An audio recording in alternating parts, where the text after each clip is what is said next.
आशा करता हूँ आप सब बहुत अच्छे होंगे। मेरा नाम है सिद्धांत अग्निहोत्री। स्टडी ग्लोस पे आपका बहुत बहुत स्वागत है। तो रामनवमी पे हमको फिर से दूसरे साल हिंसा देखने को मिली। पिछली बार 10 राज्यों में हिंसा हुई थी।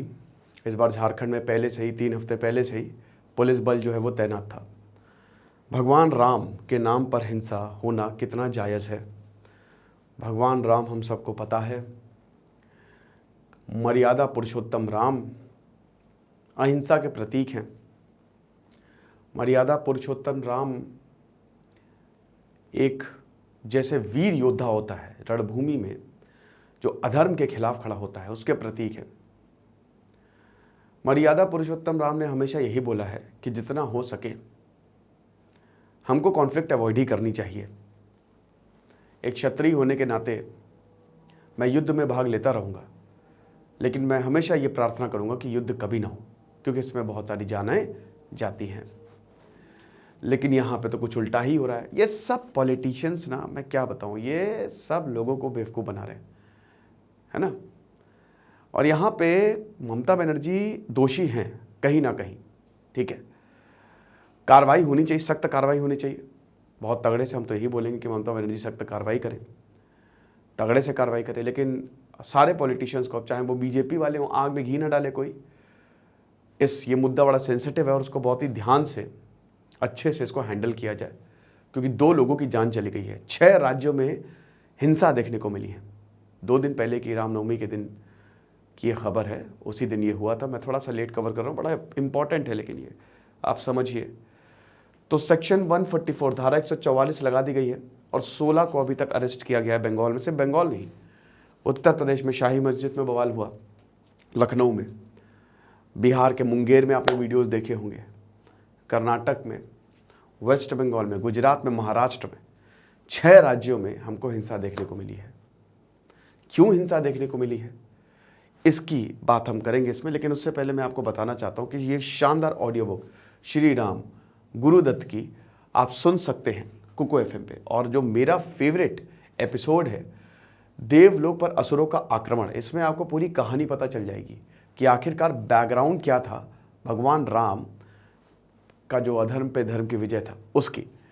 और मेरी पर्सनल फेवरेट ऑडियो बुक जो है शानदार, पनामा पेपर्स, इसमें अगेन आपको पूरी पॉलिटिकल अनस्टेबिलिटी पाकिस्तान की और हर जगह की पता चलेगी, सारे देशों की पता चलेगी, जो आप कुको एफएम पे सुन सकते हैं। देश का नंबर 1 ऑडियो शो प्लेटफॉर्म, 10,000 से ज़्यादा ऑडियो शो, 25 लाख से ज़्यादा paid subscriber, sleep timer mode, आप आराम से कुछ भी मतलब अपने फेवरेट ऑडियो शो का टाइम सेट कर सकते हैं। गाड़ी चलाते चलाते ड्राइव मोड पे आप ऑडियो शो सुन सकते हैं। अभी अगर हम बात करें तो आपको कूपन कोड यूज़ करना है SGS50, आपको 50% ऑफ मिलेगा।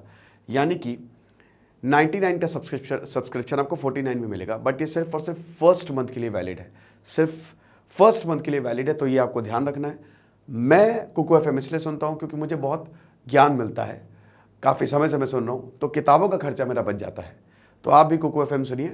डिस्क्रिप्शन और कमेंट बॉक्स में लिंक दिया, लिंक को क्लिक करें, ऐप को डाउनलोड करें, कूपन कोड को अप्लाई करें जो कि है SGS50, और ज़बरदस्त डिस्काउंट का फ़ायदा उठाएं, आपको बहुत ज़्यादा फ़ायदा होगा। चलो, तो बंगाल बिहार में हिंसा थम गई है। अभी तो धारा 144 लागू की गई है, CID को जांच सौंप दी गई है। लेकिन अभी हम देख रहे हैं कि जैसे कोई शोभा यात्रा निकाली जा रही है, रामनवमी हो रही है, दुर्गा यात्रा निकाली जा रही है, तो वहाँ पे वॉयलेंस हमको देखने को मिलता है। नेपाल में वॉयलेंस देखने को, ये चल क्या रहा है, ये हो क्या रहा है। हम ऐसे भारत में तो नहीं थे जहाँ पे त्योहारों में वॉयलेंस, हिंसा हमको देखने को मिलती है। रमज़ान में राम आता है, दिवाली में अली आता है, तो क्या ही है। हिंदू मुस्लिम जो झगड़ रहे हैं, क्यों झगड़ रहे हैं, ऐसा नहीं होना चाहिए, ठीक है। और ये बिल्कुल सही नहीं है, ठीक है। यहाँ पे 2 ग्रुप्स जो है वो आपस में क्लैश किए हैं, it is very very wrong. और यहाँ पे धारा 144 जो है वो लागू की गई है। अभी रामनवमी में वेस्ट बंगाल से ये शुरू हुआ फ्राइडे को, ठीक है। अब बात यहाँ पे परमिशन पे थी। मेन मुद्दा यही था कि जो मस्जिद के बाहर वो काफ़ी लाउड जो है वो स्पीकर बज रहा था, वहाँ पे ऑब्जेक्ट किया कि काफ़ी लाउड म्यूज़िक बज रहा है, नहीं हुआ। तो उसके बाद दोनों ग्रुपों में हिंसा शुरू हुई, फिर उधर से पत्थरबाजी हुई, ठीक है। रामनवमी की जो भगवान राम की जो यात्रा जा रही थी उस पर पत्थर फेंके गए, पत्थरबाजी हुई, तो वहाँ पे काफ़ी दिक्कतें हुई। अब अनुराग ठाकुर ने TMC को टारगेट किया है यहाँ पे यही बोला है टीएमसी को कि भैया भगवान राम के डिवोटीज़ को इस तरीके से अटैक किया जा रहा है। अब यहाँ पे बात यही है ना कि हर कोई यहाँ पे पॉलिटिक्स कर रहा है, ठीक है। अगर आप स्टेटमेंट देखोगे ना तो आपको हर जगह पॉलिटिकल एंगल मिलेगा। और ममता बनर्जी तो इसमें महारत, ममता बनर्जी जो है वो एक समुदाय को वो ये कह रही है कि अगर अब मुस्लिम के घर पे कोई पत्थर फेंकेगा या कोई अटैक करेगा तो हम छोड़ेंगे नहीं। अब उनको ये बोलना चाहिए था कि भाई कहीं पे भी अगर कोई अटैक करेगा हम छोड़ेंगे नहीं। तो कहीं ना कहीं फिर पॉलिटिक्स जो है ना वो बेड़ा गर्क कर रही है। पॉलिटिकल लीडर्स जो है ना वो दोनों ग्रुप हैं, हिंदू मुस्लिम सिख ईसाई सबको बेवकूफ़ बना रहे हैं यहाँ पे।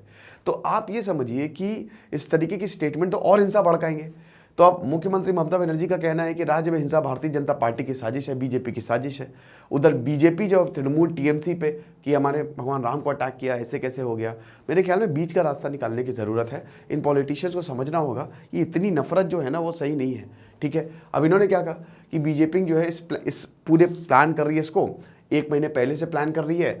और ये हम जो अडानी से सवाल पूछ रहे हैं वो उसको हटाने के लिए ये इस पर प्लानिंग हो रही है। और हम देख सकते हैं कि जो लोगों ने वायलेंस को स्टार्ट किया था वो इस लोकेलिटी के थे नहीं। ये होता है दोस्तों, वायलेंस जहाँ पे होता है ना, आपको 99% केसेस में कि वो वहाँ के होते ही नहीं है, वो कहीं बाहर से आते हैं, ठीक है।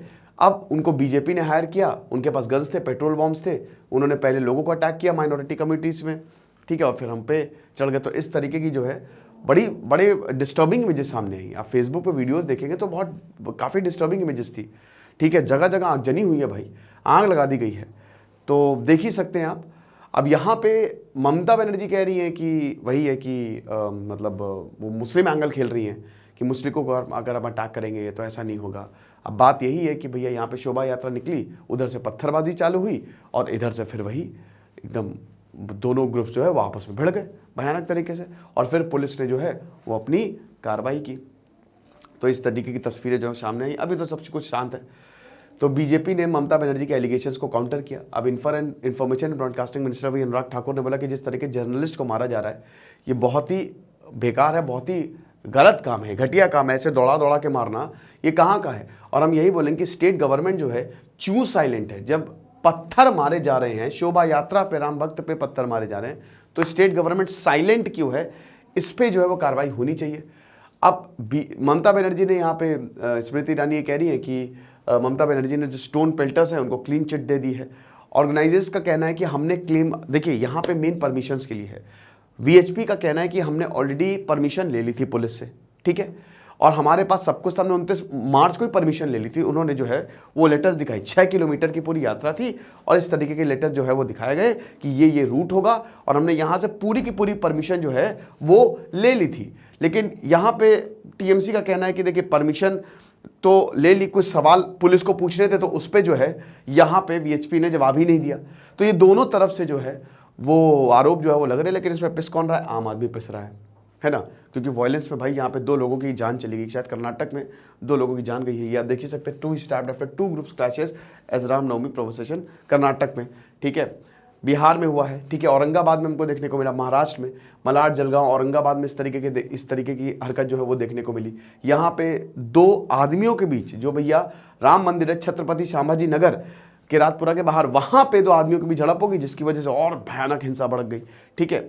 साथ ही साथ यहाँ पे गुजरात में वडोदरा में हमको हिंसा देखने को मिली। अगेन सेम पैटर्न, वही चीज है, पुलिस की गाड़ियों पे आग लगा दी, 13 व्हीकल्स, पब्लिक प्रॉपर्टी। ये क्या, किस तरीके का पब्लिक प्रॉपर्टी डिस्ट्रॉय कर रहे हैं? मुझे तो लगेगा गया है कि हिंसा जो लूट खसोट का एक बहाना हो गई है।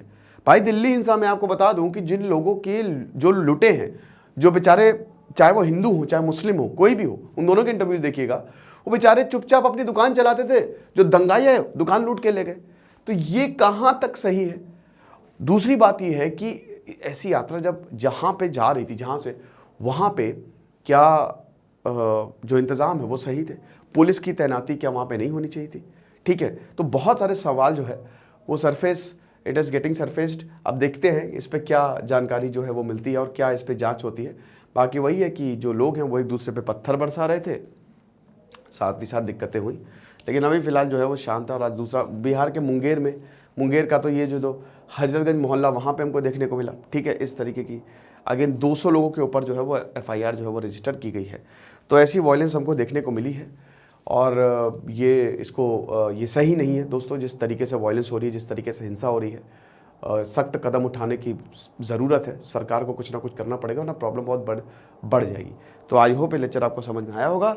बाकी श्रीराम ये शानदार ऑडियो बुक सुन सकते हैं आप कुकू एफएम पे। और अगर हम अभी कुकू एफएम की बात करें तो SGS50 कूपन कोड यूज़ करिएगा। 99 का सब्सक्रिप्शन 49 में आपको 50% ऑफ मिलेगा।